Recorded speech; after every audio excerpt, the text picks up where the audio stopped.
The lecture hall aboard Asterian Academy resembled a crystalline amphitheater suspended in low orbit above a blue-white nebula. Students from dozens of species, scaled, furred, metallic, gaseous, and human, sat in tiered rows shaped like the petals of a cosmic flower. Their eyes glimmered with anticipation as today's class was whispered about for weeks. It was Professor Carjul's infamous lesson, Apex Civilizations and Their Biological Outliers. Sarah sat in the second row, straight-backed, focused, analytical. She had a habit of tapping her stylus against her datapad whenever she concentrated, a subtle rhythm that soothed her human nerves. Her friend Jack sat 2 seats behind her, relaxed as always, wearing a lazy half-smile that masked a mind sharper than plasma shears. The rest of the class knew Jack as the easygoing human. Very few realized what he was capable of. Only one student suspected the truth. The moment Professor Carjul activated the floating holo display, the chamber dimmed. A spiral of stars appeared, slowly zooming in on a small blue planet. Earth. A few alien students snickered, the usual reaction. Earth was young by galactic standards, primitive in tools but terrifying in reputation. Humans had earned a peculiar status throughout the Orion Reach, fragile bodies, yet unpredictable. Today, Carjul boomed, we review the apex index of Earth's species, an instructive exercise in behavioral paradox. He flicked a talon. The display shifted to a ranked list. The Earth apex list, number 5, saltwater crocodile, number 4, polar bear, number 3, orca, number 2, Siberian tiger, number 1. The professor paused. A wave of excitement rippled across the class. The alien students leaned forward. Everyone expected the number 1 slot to be some monstrous Earth creature, something with fangs the length of daggers or claws designed for tearing metal. But the moment the ranking finished loading, the room fell silent. Number 1, human, female. A hush, a murmur, then gasps, actual stunned, horrified gasps. The aliens all turned at once, towards Sarah. Her stylus froze mid-tap.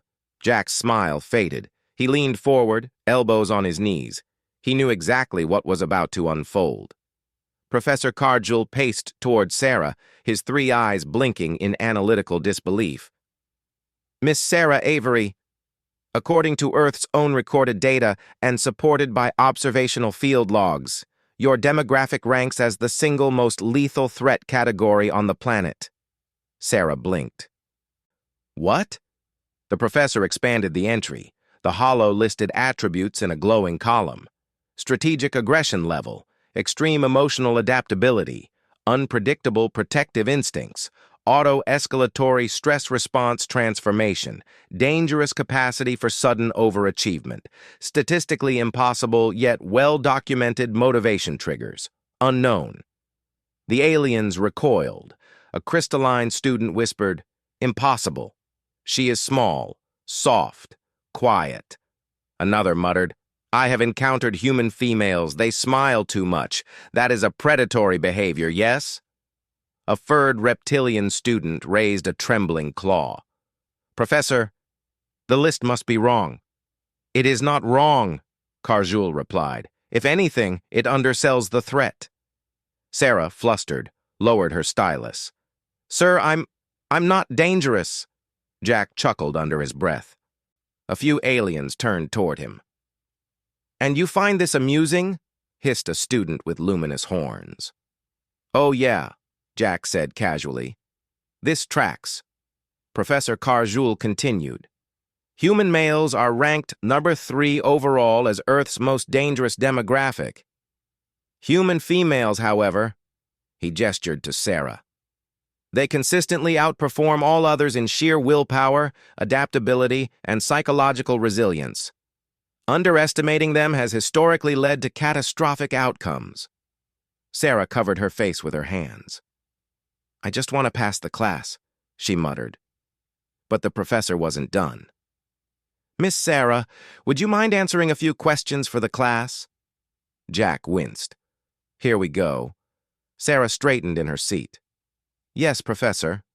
What do you do? Carjoul said. When placed under extreme stress. For example, if someone threatens something, or someone you care about? Sarah shrugged. I try harder? The aliens flinched. Jack shook his head with a grin. Try harder. Classic. And if you are cornered? The professor continued. I don't know, Sarah said. I guess I refuse to stay cornered. Refuse? A crystalline student squeaked. Refusal is not an escape strategy. Another hissed. Her calm tone is alarming. Is she smiling right now? Sarah wasn't, but now she was so nervous she tried to smile reassuringly. The whole alien row recoiled like she had drawn a weapon. Professor Carjoul gestured at the reaction. This is precisely what the Apex Index illustrates. Human females display deceptive gentleness combined with intense resolve, an evolutionary combination that yields catastrophic results for threats. Sarah whispered to Jack. This is ridiculous. Not really, Jack said. Remember when your thesis partner tried to take credit for your research and you rewrote the entire project in one night, then outperformed the whole cohort? That was different. Was it? Before she could respond, an alarm blared.